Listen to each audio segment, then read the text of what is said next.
Bonjour les amis, nous sommes aujourd'hui le 13 juillet 2023 et les textes me poussent à vous parler de ce que je vis, depuis des années.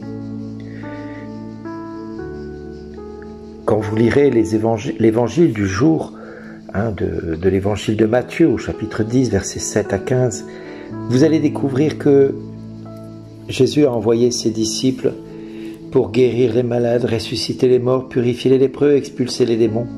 Et il rajoutera, vous avez reçu gratuitement, donné gratuitement. Ne vous procurez ni or, ni argent, ni monnaie de cuivre, à mettre à vos ceintures, ni sac pour la route, ni tunique de rechange, ni sandales, ni bâton. L'ouvrier, en effet, mérite sa nourriture. Dans chaque ville ou village où vous entrerez, informez pour savoir qui est digne de vous accueillir et restez là jusqu'à votre départ. En entrant dans la maison, saluez ceux qui l'habitent. Si cette maison en est digne, que votre paix vienne sur elle. Si elle n'en est pas digne, que votre paix retourne vers vous. Si l'on ne vous accueille pas et si l'on ne vous écoute pas vos paroles, sortez de cette maison ou de cette ville et secouez la poussière de vos pieds. Amen, je vous le dis. Au jour du jugement, les pays de Sodome et Gomorrhe sera traité moins sévèrement que cette ville.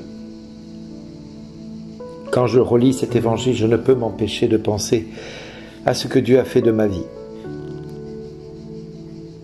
J'ai exercé un certain nombre de métiers et tout doucement, le Seigneur m'a fait comprendre avec toutes sortes d'expériences que j'ai vécues qu'il me demandait de renoncer à gagner ma vie comme tout à chacun pour me consacrer à 100% à sa suite. Et depuis, j'essaye de faire de mon mieux pour être tout à tous et me faire l'esclave de tous, pour que chacun de vous ne manque de rien et puisse recevoir tout ce que le Seigneur a semé gratuitement dans mon cœur, que je vous le restitue gratuitement. Je n'attends rien d'aucun de vous, je n'attends que de Dieu. Je n'espère rien de vous, je n'espère que de Dieu. C'est ce que je dis à mon épouse en permanence. C'est ce que je dis à mes enfants en permanence.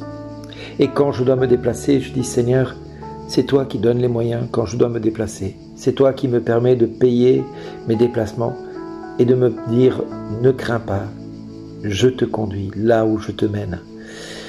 Et je ne crains pas. Et c'est ainsi que depuis des années, je cherche à faire la volonté de Dieu. C'est depuis des années que je tente de faire de mon mieux pour répondre aux uns et aux autres, par téléphone, par WhatsApp, par Messenger. J'essaye autant que possible d'être présent tout à tous, chaque fois que je le peux, et autant de fois que je le peux. Depuis des années, je ne compte plus le nombre d'heures que je passe à être présent pour chacun de vous, chacune de vous. Et je me réjouis que Dieu me donne cette grâce de pouvoir le faire. Et je me réjouis que j'ai pu être là pour beaucoup d'entre vous, au moment opportun quand vous en aviez besoin. Je sais aussi que parfois j'ai peut-être fait défaut et je n'ai pas été à la hauteur de ce que vous espériez, peut-être même que je vous ai déçu dans certains cas, peut-être même que je vous ai blessé dans certains de mes propos. Et je voudrais vous en demander pardon, de vous avoir peut-être mis devant une situation que vous ne pouviez accepter ni supporter parce que votre cœur n'était pas prêt à l'entendre. Alors pardon si mon cœur rempli de ce zèle me pousse des fois à dire des choses qui peuvent parfois vous choquer, vous émouvoir. Peut-être parfois j'ai tenté de faire quelque chose qui n'était pas approprié à votre cœur parce que vous n'étiez pas prêt à l'entendre. Tout comme Joseph dira à ses frères tout ce que le Seigneur avait montré dans son cœur et dont eux n'étaient pas prêts à entendre à ce moment-là pour qu'ils finissent par décider de le rejeter, de le jeter dans une citerne et de le vendre comme esclave. Heureusement pour nous, la grâce a voulu que Dieu se serve de tout ce qui se passe, même des choses les plus difficiles dans notre quotidien, pour nous amener dans la destinée à laquelle nous sommes appelés. Oui, frères et sœurs, j'aime à dire que le choix de Dieu s'est posé sur ma vie le 18 octobre 83 et ça je ne l'ai pas souhaité, il m'a été imposé par Dieu parce que Dieu avait dans son cœur un plan d'amour pour moi, mais à travers moi, pour chacun de vous et chacune de vous.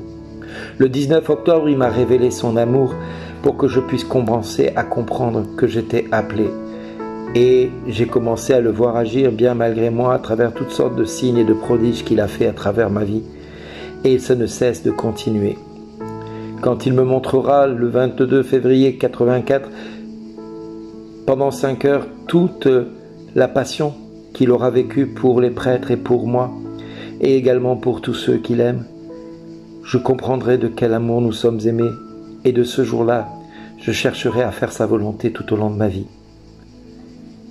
Depuis, j'ai vécu 40 ans avec le Seigneur, dont 35 années, dans lesquelles il y a eu 15 ans de combat avec le diable quotidien, de difficultés, de heurts, de violence par l'ennemi, me faisant douter de la présence réelle dans l'Eucharistie, me faisant douter même de ma guérison, même de l'existence de Dieu, me faisant douter que j'étais choisi par Dieu ou retenu par Dieu ou identifié par Dieu, me faisant douter même que ma femme était celle qu'il m'avait destinée, que mes enfants c'étaient ceux qu'il m'avait prédestinés à avoir. Puis après 20 ans où, par mon Église, j'ai été mis comme dans une certaine forme au placard, c'est-à-dire mis à l'écart comme un peu Padre Pio, puisqu'on me demandera à plusieurs reprises de prendre exemple sur Padre Pio, ce que j'essaye de vivre au quotidien. Alors oui, je ne suis pas de cet homme comme Padre Pio vivant les stigmates et je ne m'estime pas être comme lui, mais me servir de son exemple et de l'exemple de tous les saints, comme de Joseph, fils de Jacob, qui sera pour moi un modèle dans mon cheminement régulier et quotidien. Oui, frères et sœurs, tout ça pour vous dire que le choix de Dieu ne s'explique pas, il se vit simplement. Je vous l'ai dit hier, je vous l'ai dit avant-hier, le choix de Dieu doit se vivre simplement. Et je ne cherche et je n'attends de vous que votre prière, que votre amour et votre prière à mon égard. Parce que ce que j'ai besoin le plus, c'est que vous ayez conscience que tout cela n'est possible que parce que tout simplement, vous puissiez prier pour moi, afin que je lui reste fidèle tout le temps, partout et avec tout le monde. Sans votre prière, je ne pourrai rien faire. Sans votre prière, je ne pourrai pas tenir. Alors je vous le demande humblement. Priez pour moi, priez pour ma famille, priez pour mon épouse, qui, elle aussi, doit suivre cet homme que je suis et qui n'est pas facile à suivre parce qu'il se laisse aujourd'hui capter en priorité par Dieu et délaisse sa femme et ses enfants pour ne penser qu'à chacun des enfants de Dieu que Dieu lui confie, dont vous faites partie les uns et les autres. Ça ne veut pas dire que je n'aime pas mon épouse et que je la rejette, non, mais il passe après vous, après chacun de vous, parce que Dieu m'a montré l'urgence du temps, l'urgence des moyens, l'urgence des personnes qui ont besoin d'être secourues et soutenues. Alors, sans votre prière, je ne pourrai pas tenir. Et sans votre soutien, je ne pourrai pas tenir. À vous de vous sentir concerné, à vous de vous impliquer à travers votre prière et votre soutien affectif à tout ce que nous faisons, Claire et moi, pour être auprès de vous, le Joseph dont vous avez besoin, pour vous apporter la nourriture dont vous avez besoin de recevoir, tout comme moi j'ai besoin de vous pour recevoir la nourriture dont j'ai besoin pour tenir longtemps et encore longtemps. Cette nourriture spirituelle que vous êtes en capacité de me donner à travers votre prière. Je ne vous demande rien d'autre que votre prière. Alors frères et sœurs, merci à chacun et à chacune d'exister dans ma vie.